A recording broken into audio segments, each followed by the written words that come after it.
Hello and welcome to this cluster recovery demo using Weave GitOps and our enterprise product that manages whole clusters, platform applications, and developer applications on a Kubernetes cluster. So here we have a sample application. We've got a WordPress blog with some posts on. We can show you the adding a post. So here I have a new post and we're going to say thanks for watching cluster recovery demo. Okay, so this is a live blog. We can make some new posts and that goes straight, once we publish it, that goes straight to the blog page, to the main site. There we go. We can see our new blog post. Okay, so this is a cluster recovery demo, so we're going to delete the cluster first. So here we go to Weave GitOps Enterprise. Weave GitOps Enterprise is our commercial product that runs on a Kubernetes management cluster, and that can manage leaf clusters across different technologies such as Cluster API, Terraform, or Crossplane, and we can manage these clusters from bootstrap process of Flux to start the GitOps process, and then everything else for that cluster is defined and built from a Git repository, which is the full GitOps process. Now here we have our cluster, the WordPress cluster. I'm just going to go ahead and create a pull request to delete that cluster. Everything you see in our UI is point and click, but of course anytime you create an operation that actually creates a pull request in the Git repository. There's no point and clicking without going through a Git repository, as that would break the GitOps paradigm. So now we've authenticated with GitHub for this repository. I can go ahead and click the button and that will create a pull request to remove the cluster. I get a link to the pull request once it's created. So I can click on that, go to the Git repository, and I can merge my pull request. Now this would typically go through all the normal approval processes of a pull request, and so would go through a review and then be merged once somebody's reviewed it. So we've gone ahead and deleted that cluster. We can now see the deletion process carry out. Here we go. So we can now see that the cluster is being deleted. Now we can inspect the cluster. If we click on it here, we can see some of the details. We can see that's in its deleting state. And we're waiting for the control plane and worker nodes to be deleted, which will of course remove the cluster and the blog. If we wanted to view the applications of the cluster, we can click on the view application. Because it's deleting, of course, we can't see all the current applications. Right, now that's almost complete now. We should see that disappear in just a couple of moments. And then we're going to go ahead and restore the cluster. There it goes. Now, how do we restore the cluster? Well, one way would be to build a new cluster, which we could do by creating a new cluster.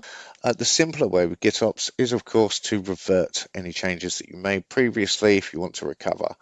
So we're going to go ahead and revert the changes in the Git repository, and that creates a new pull request restoring all the files that describe the cluster, the platform applications, and the WordPress blog application. And then once we've merged that, that allows us to see the cluster rebuild from scratch.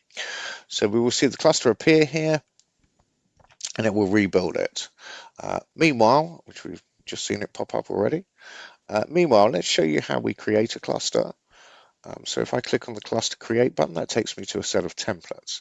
We have templates for all kinds of providers, all the major cloud providers, on-premise providers, bare metal, VMware. We even write our own provider for a bare metal edge use case. If I go ahead and select one of the templates, we can see some parameters that the template asks for. These templates are completely customizable, so you can provide whatever options you want to. Here I've provided a Kubernetes version. I can specify the Flux version that I want. This is used to upgrade Flux over the cluster's lifecycle. I can select a worker machine count, control plane count, and I can set the IP addresses as we're in a bare metal environment.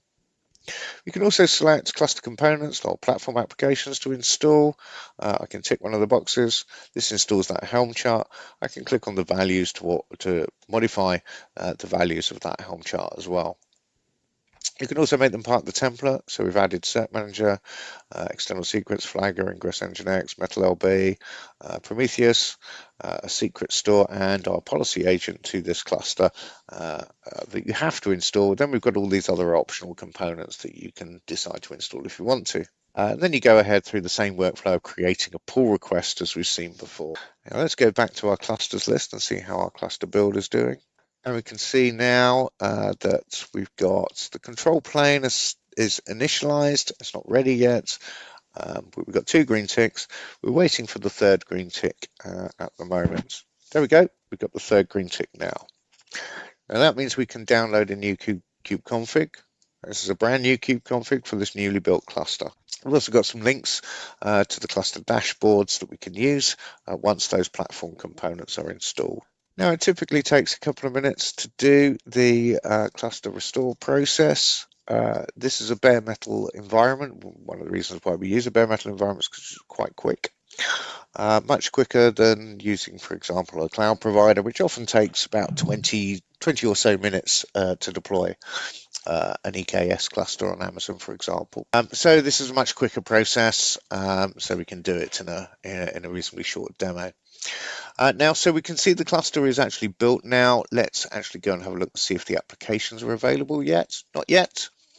We're going through a bootstrap process. Oh, there we go. We're going through a bootstrap process and build process. So the cluster gets built. Flux is installed on the cluster or bootstrap to the cluster.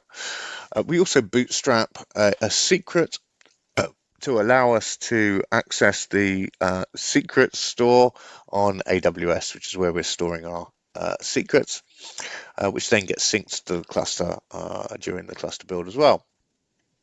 We can see some of the platform components that are currently installing, which ones are ready. We can see several reconciling. We can see several ready.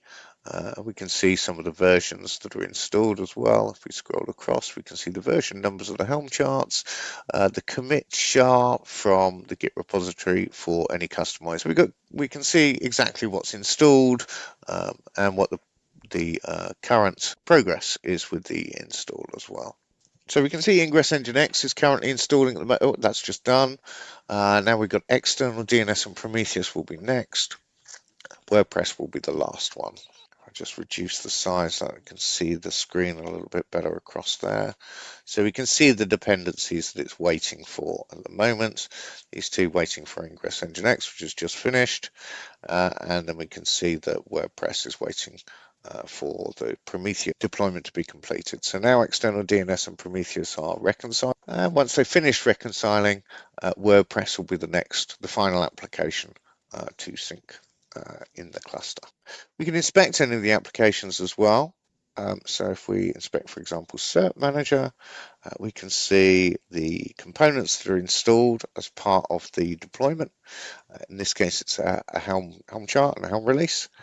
And we can see all of the objects that are deployed. We can see the versions of any containers that are running, and we can see the health check and status of those components as well. We've got a number of different tabs at the top here. We can see any graphs of objects. So these are the objects deployed as part of this Helm chart. We can also see any these are the dependencies for the whole platform stack. So we can see the initially deployed components and then the dependencies that are installed afterward. Let's go back and see how our cluster is doing. I think we're still waiting for, no, Prometheus is just done now. We're running WordPress. So WordPress reconciliation is in progress.